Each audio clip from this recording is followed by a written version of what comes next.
Hi, my name is Ashley and I'm going to be talking about autism. Autism is defined as a developmental disability that typically appears during the first 3 years of life. Autism results as a neurological disorder that affects the normal functioning of the brain, impacting development in the areas of social interaction and communication skills. The reason why I chose autism is because my son was recently diagnosed with autism by Vanderbilt Hospital. And just a brief history about autism, Eugene Buehler, he was a Swiss psychiatrist. He was the first person to use the term. He started using it around 1911 to refer to one group of symptoms of schizophrenia. In the 1940s, researchers in the United States began to use autism to describe children with emotional or social problems. Leo Kanner, he was a doctor from Johns Hopkins University. He used it to describe the withdrawn behavior of several children that he did studies on. From the 1960s through the 70s, research into treatments for autism focused on medications such as LSD, electric shock, and behavior change techniques. The latter relied on pain and punishment. During the 1980s and the 90s, the role of behavior therapy and the use of highly controlled learning environments emerged as the primary treatments for many forms of autism and related conditions. Currently, the cornerstone of autism therapy is behavior therapy. Other treatments are added as needed, just depending on the child. And I'm going to introduce you to my son, Ryan. Hi, Ryan.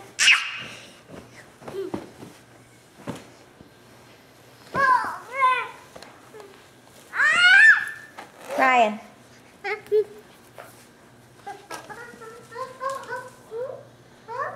Ryan, can you say hello? Ryan. Ryan, can you say hello?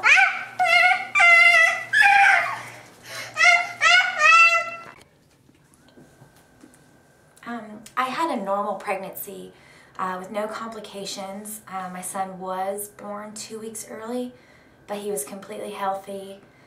And I started noticing, like, during his stepping stones, like walking and crawling and lifting his head. He did do late, but it was nothing that I was super concerned about. It didn't, raise any red flags for me.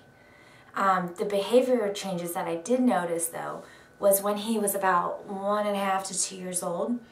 And some characteristics of autism, are no fear of danger, over or under sensitivity to pain, may avoid eye contact, may prefer to be by themselves, echo words or phrases, may have inappropriate attachment to objects, and may display tantrums for no apparent reason. There's a huge list of characteristics. It was common, to have 2 to 3 out of control tantrums, which made me feel like I was doing something wrong. As a parent, you're always trying to please your child, and it's something I couldn't do. Sometimes I still can't, and we deal with that on a daily basis. Since my son is unable to talk, he does know some words, not as much as he should. He does have these tantrums because he cannot tell me what he wants. It's very hard. And when he doesn't get what he wants, or I don't understand, or I tell him, like, I don't understand what you're trying to say or do, that kind of triggers these tantrums, and which can also cause for him to bang his head on the wall and on the floor.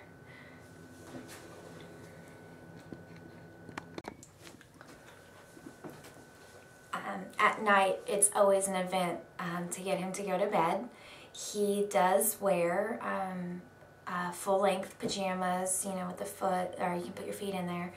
And we end up putting him on backwards, and the safety pin goes through the zipper, and then we duct tape his pajamas because he likes to get out of his pajamas, and he would play with his poop and spread it all over the walls, and it just, these tantrums just are crazy.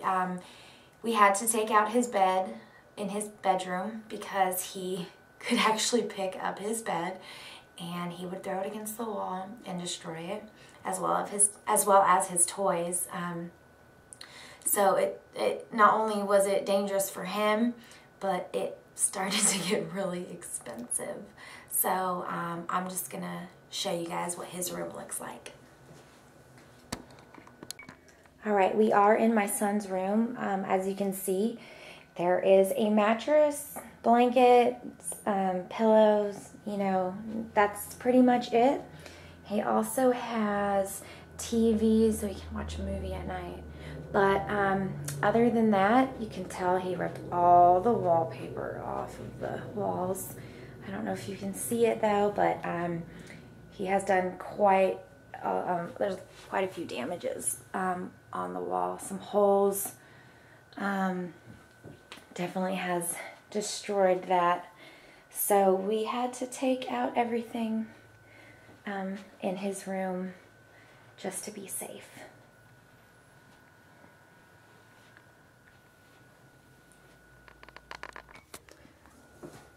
A few personal stories that have, you know, linked with autism and that I have dealt with. You know, one time me and my son were going grocery shopping and he started screaming and it was just out of control. And you know, I try to control it as much as I can because no one likes those screaming children. And I definitely got like the dirty looks. I've been yelled at before. I've had someone come up to me and yell at my child. It was ridiculous. But of course, like, no one knows what is going on with that child or that family. And personally, I just think it's rude in my opinion. But, you know, I refuse to be a prisoner in my own home. You know, you kind of have to deal with what you've got, and that's exactly what I do. You know, I try to control the tantrums as much as I can. The most extreme event, though, that we've had was we went to Olive Garden, and I don't go out to eat a whole lot. It's just, it's a pain. It is a pain. And once we sat down at the table, I had to clear the whole table because when Ryan has tantrums, he likes to throw things, and he has an arm on him, and it's fast. And so, you know, I didn't get it in time, you know, the fork, and he actually threw it across the dining room table. And, you know, just like we learned in class, how do you punish somebody who thinks that they have done nothing wrong? I mean, it literally is impossible. I thought for the longest time my child is the only child in the world that is unpunishable, you know, because I've tried everything.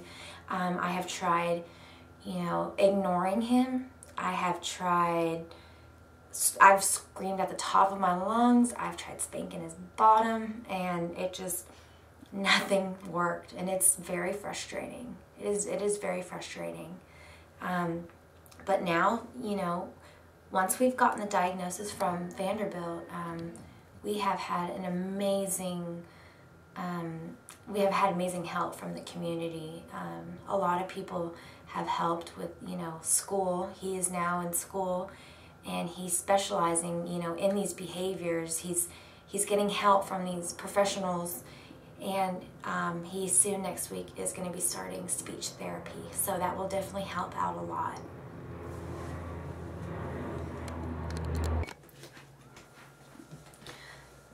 Did you know that more children will be diagnosed with autism this year than AIDS, diabetes, and cancer combined? I just think that is outrageous. And, you know, before his diagnosis, I didn't know anything about it, and it definitely is something very serious. It really is, and I don't think a lot of people understand.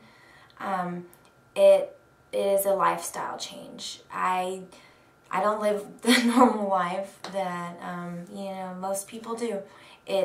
I can't just go in the car and just go to Target, any day I want to. Because getting my son in the car is a fight. It is a huge fight. It's a fight to get him in the car. It's a fight to drive him to Target. It's a fight to get him in the store and then out of the store, and it's a lot. It definitely is a lot. One thing that my son does have a problem with is, like you tell a child, pick up that toy and I'll give you that piece of candy. With Ryan, he wants it now. It's now or never. But normally children think, okay, if I just do that task, I will get the candy. With him, it's, I want the candy and I want it now. He doesn't hear anything else in between. And, then that's when the tantrums come, and when those tantrums come, that's the last thing I want to do is give him a piece of candy. But that is what we deal with on a daily basis. And now that he is enrolled at Project Help over at MTSU, it has been an amazing adjustment so far. I've already noticed an improvement. They are teaching him sign language and teaching him to participate with other children, because he has a hard time playing with other kids. He likes to be by himself. That's just how he is. But this is definitely a huge thing around the world, and I hope you'll all educate yourself, and realize that this is something serious, and I hope you guys enjoyed my documentary. Thank you.